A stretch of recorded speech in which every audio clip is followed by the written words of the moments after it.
anything to come easy. But she asked me, isn't there anything we can do so it isn't quite so hard? Or the student who told me that paying for college shouldn't be the hardest thing about going to college. Or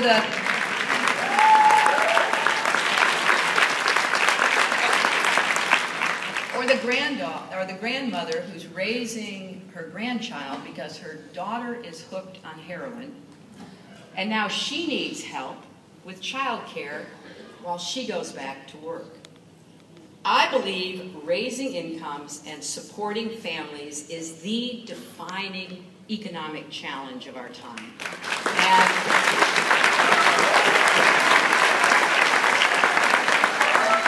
that's why I've made it the focus of my campaign, and it will be my mission every single day in the White House. Now, these are not new fights for you or for me. My first job out of law school wasn't at some big firm. It was at the Children's Defense Fund. And a few years later, I started an organization called Arkansas Advocates for Children and Families. My whole life, I've worked to even the odds for people who have the odds stacked against them. That's what we Democrats do. That's why we're here. It's what keeps us working and fighting through every up and down for the values we share and the country we love. Democrats believe that corporations should be held accountable when they gouge us on drug prices or pollute our environment or exploit workers. That they just can't be allowed to write their own rules at everyone else's expense.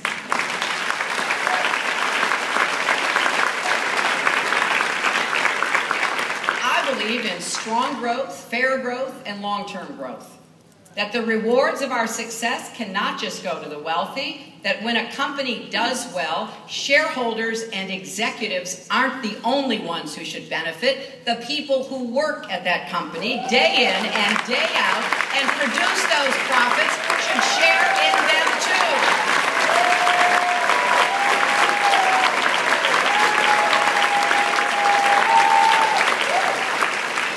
Democrats believe Americans deserve a raise, that women deserve equal pay.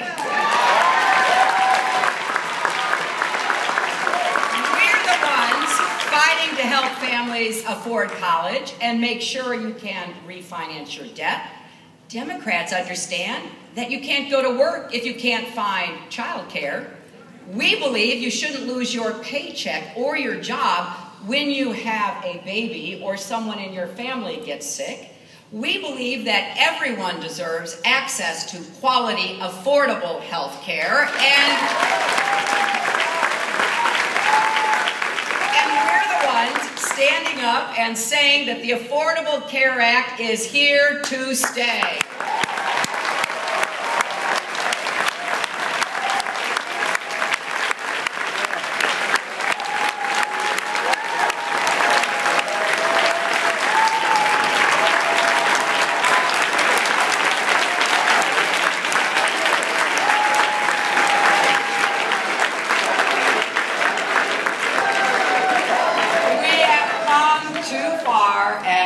Too hard to let anyone destroy that now. And we're the ones who want to make Social Security even stronger and who will fight any attempt to weaken America's commitment to our seniors. We believe in a pathway to citizenship for the millions of immigrants in this country who contribute to it every single day.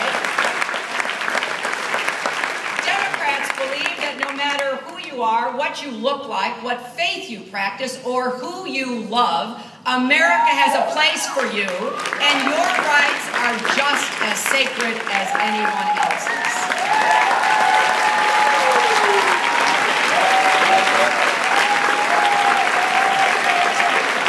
And by the way, we don't just stand up for these values here at home. We stand up for them everywhere. That's why I traveled the world nonstop for 4 years as Secretary of State, calling for equal rights for women and girls, for LGBT people,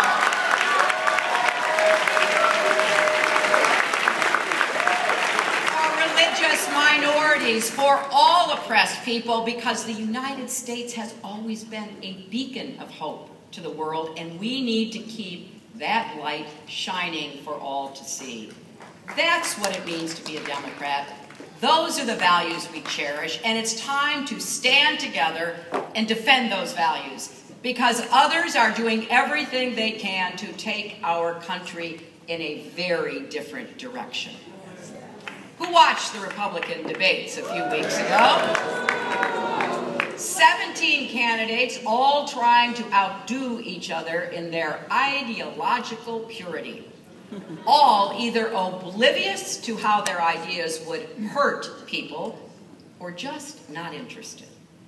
Not one of them had a single word to say about how to make college more affordable. Not a word about equal pay for women, or paid family leave, or quality affordable preschool for our kids so they can get the best start in life. No solutions for skyrocketing prescription drug costs. No promises to end the era of mass incarceration, or say clearly and loudly, Black Lives Matter.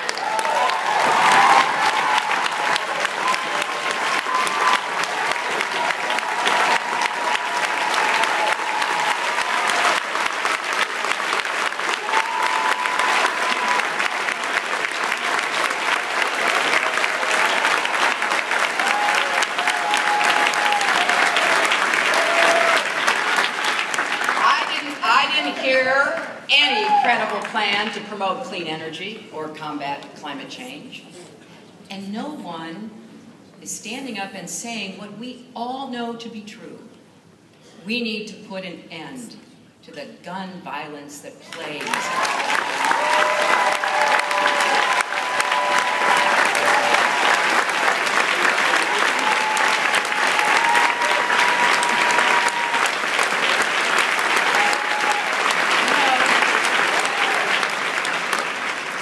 the terrible events of Wednesday, with 2 journalists killed on live television, plus a police officer killed in Louisiana,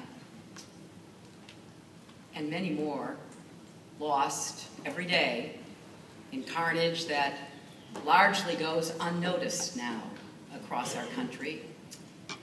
I don't know how anyone could not come to the conclusion that something is deeply wrong. I believe we can have common sense gun reforms that keep weapons out of the hands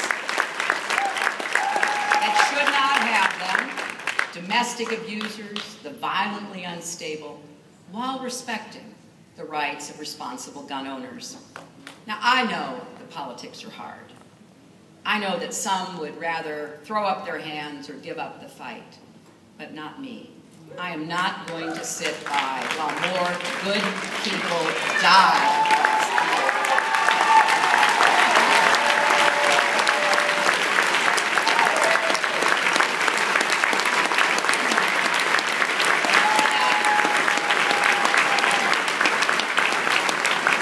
Republicans don't want to hear about any of these things. Their flamboyant frontrunner has grabbed a lot of attention lately. But if you look at everyone else's policies, they're pretty much the same. They're Trump without the pizzazz or the hair. And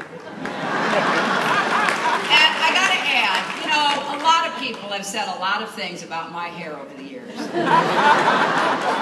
I do kind of know what Donald is going through. And if anyone wonders if mine is real, here's the answer. The hair is real, the color isn't. And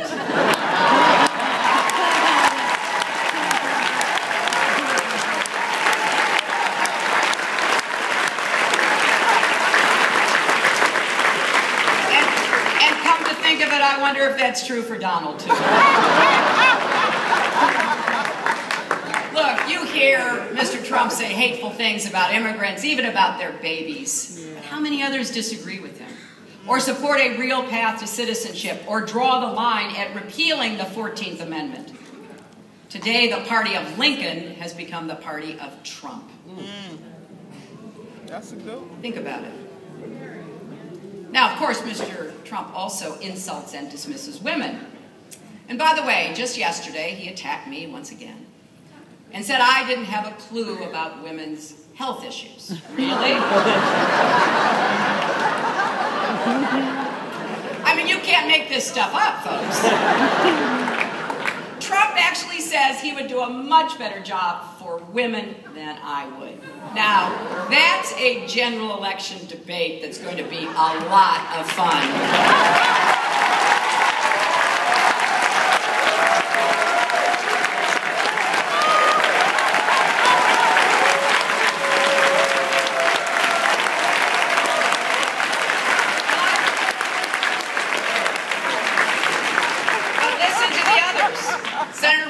Brags about denying victims of rape and incest access to abortion. Governor Bush says $500 million is too much to spend on women's health, and they all wanted to fund Planned Parenthood. I'd like them to tell that to the mom who caught her breast cancer early because she was able to get a screening, or to the teenager who avoided an unintended pregnancy because she had access to contraception, or anyone who's been protected by an HIV test. Now, all the stuff they're saying might be red meat in a Republican primary, but it is dead wrong in 21st century America. And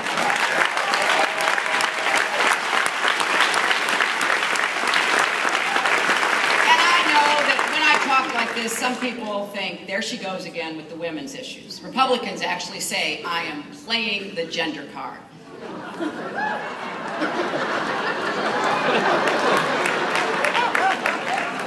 Well, if calling for equal pay and paid leave and women's health is playing the gender card, deal me in.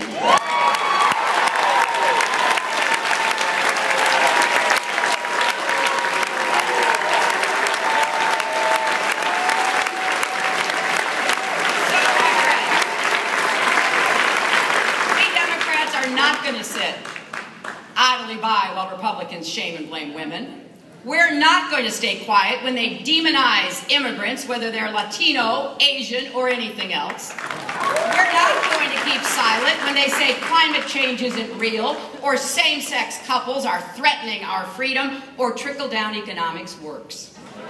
We can't let them take us backwards, so we're going to fight, and we're going to win. And I'll tell you, it's no secret that we're going up against some pretty powerful forces who will say, do, and spend whatever it takes to advance their out-of-touch, out-of-date agenda. As far as they're concerned, if our democracy pays the price, so be it. We have lived through this before. The robber barons of the late 19th century handed public officials bags of cash. Now we have secret, unaccountable money that distorts our elections and drowns out the voices of everyday Americans. We need justices on the Supreme Court who will protect every citizen's right to vote.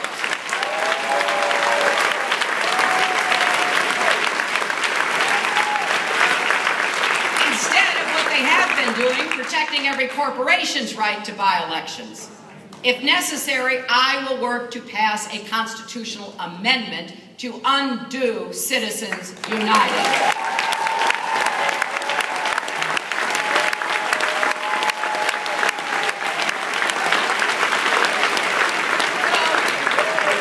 Make no mistake, this isn't going to be easy. You know that, and I know that. But I have been fighting for families and underdogs my entire life, and I'm not going to stop now. In fact, I'm just getting warmed up. So I'm here to ask for your help. I'm not taking a single primary voter or caucus goer for granted. I'm building an organization in all 50 states and territories with hundreds of thousands of volunteers who will help Democrats win races up and down the ticket, not just the presidential campaign.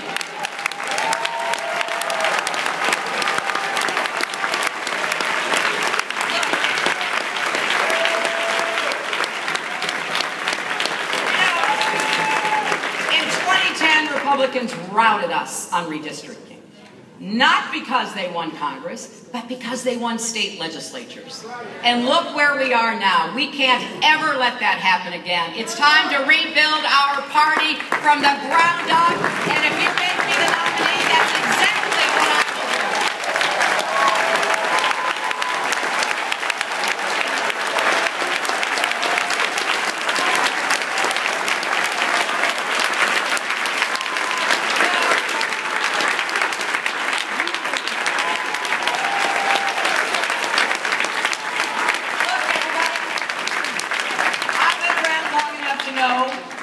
Every county and local office counts. Every school board and state house and Senate seat counts. Every single one, so we have to compete everywhere. When our state parties are strong, we win. That's what will happen. And when Democrats win, America wins. So I hope you'll join me, because we're building something that will last long after next November.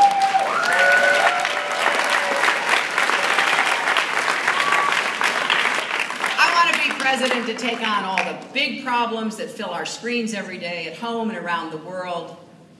Other candidates may be fighting for a particular ideology, but I'm fighting for you and your families. I'll take on the kinds of problems that keep people up at night. How are you going to work if you can't find anyone to watch your kids? What happens if you lose that job you worked so hard to find? Where can you turn when that loved one who's battling addiction or struggling with mental illness finally wants help? All the challenges that millions of Americans deal with every day that they talk to me about, challenges that our leaders should care about, but that don't get nearly enough attention. I am paying attention. I hear you, and I want to be the president to fight those fights too, to fight for every American every day, to fight for each and every one of you. Now let me say at the end here that, you know, I am a proud new grandmother of an 11-month-old extraordinary granddaughter, Charlotte. And obviously her parents and Bill and I will do everything we can to make sure she has every opportunity to pursue her dreams. But you know, that's not enough. Because what kind of country and world will she grow up to live in that all of America's children will live in? You shouldn't have to be the granddaughter of a former president and secretary of state to succeed in America. I want the granddaughters of factory workers and the grandsons of farm workers to have exactly the same chance. So let's keep working with all of our hearts for the better future for all of our children and grandchildren. They deserve to live in America, where everyone has a shot at achieving their dreams, where everyone gets to live up to their potential. And yes, where his father can say to his daughter, you can be anything you want, even President of the United States.